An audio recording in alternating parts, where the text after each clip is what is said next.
আসসালামু আলাইকুম দর্শক, সবাই কেমন আছেন? আশা করি ভালো আছেন। অনেকদিন পর আবার আপনাদের মাঝে ভিডিও নিয়ে আসলাম। দেখতে পাচ্ছেন আমাদের ছোট ছোট চীনা হাঁসের বাচ্চাগুলি থেকে সেগুলি এখন অনেক বড় হয়ে গিয়েছে, বাথটাবে গোসল করতেছে।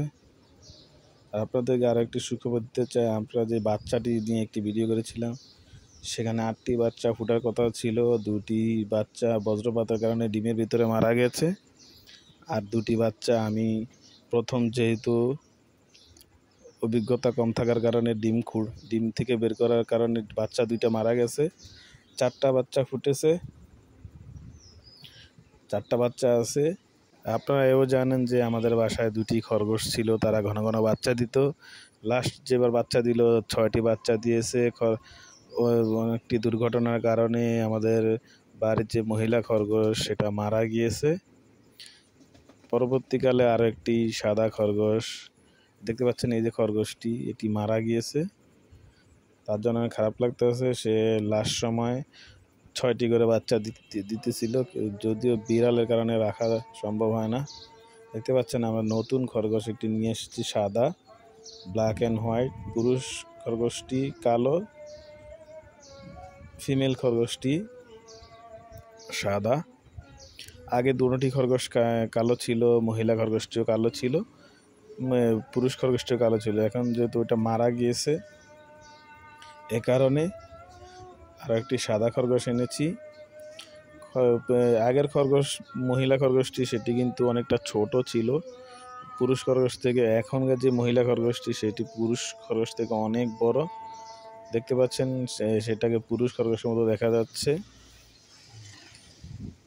এটাকে এনেছি প্রায় 2 দিনের মতো হবে। এখনই দেখতে পাচ্ছেন মিটিং চলতেছে। আশা করি শীঘ্রই বাচ্চা দিবে, এবং কি দুজনের কালারই পাওয়ার সম্ভাবনা আছে, ব্ল্যাক অ্যান্ড হোয়াইট। আপনারা দোয়া করবেন যেন সুন্দর সুন্দর বাচ্চা হয়। আর দেখতে পাচ্ছেন সে অনেক হ্যাপি, এখানে স্বাচ্ছন্দ্য বোধ করছে। আগের খরগোশটির জন্য অনেক খারাপ লাগতেছে, যেহেতু সে এ বাড়িতে অনেকগুলো বাচ্চা দিয়েছে। এমনকি তারা সবসময় ছাড়াই থাকে। তাদের কি কারণে সে দুর্ঘটনা ঘটলো, আমার ছোট ভাই বলতেছে তার ঘাড়ে নাকি পুরুষ খরগোশটি কামড়ানোর কারণে তার পিঠে ঘা হয়ে গেছে, ঘা থেকে পুঁজ হয়ে গিয়েছে, এই কারণে সে মারা গিয়েছে। দেখতে পাচ্ছেন আমাদের চীনা হাঁসের বাচ্চাগুলো 4টি বাচ্চা, 8টি বাচ্চা ফোটার কথা, কিন্তু দুর্ঘটনাবশত আমার হাতেই 2টি বাচ্চা মারা গিয়েছে। আর বজ্রপাতের কারণে ডিমের ভিতরে 2টি বাচ্চা মারা গিয়েছে।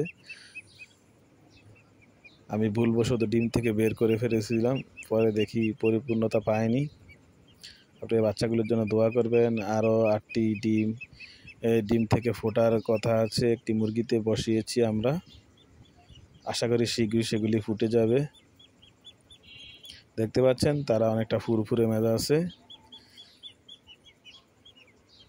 তারা খাবারের জন্য আগ্রহী। দর্শক, আমাদের ভিডিও কেমন লাগে কমেন্টসের মাধ্যমে জানিয়ে দেবেন। আশা করি সাবস্ক্রাইব করে আমাদের পাশে থাকবেন। আজকের মতো এতটুকুই। আল্লাহ হাফেজ, খোদা হাফেজ, সবাই ভালো থাকবেন।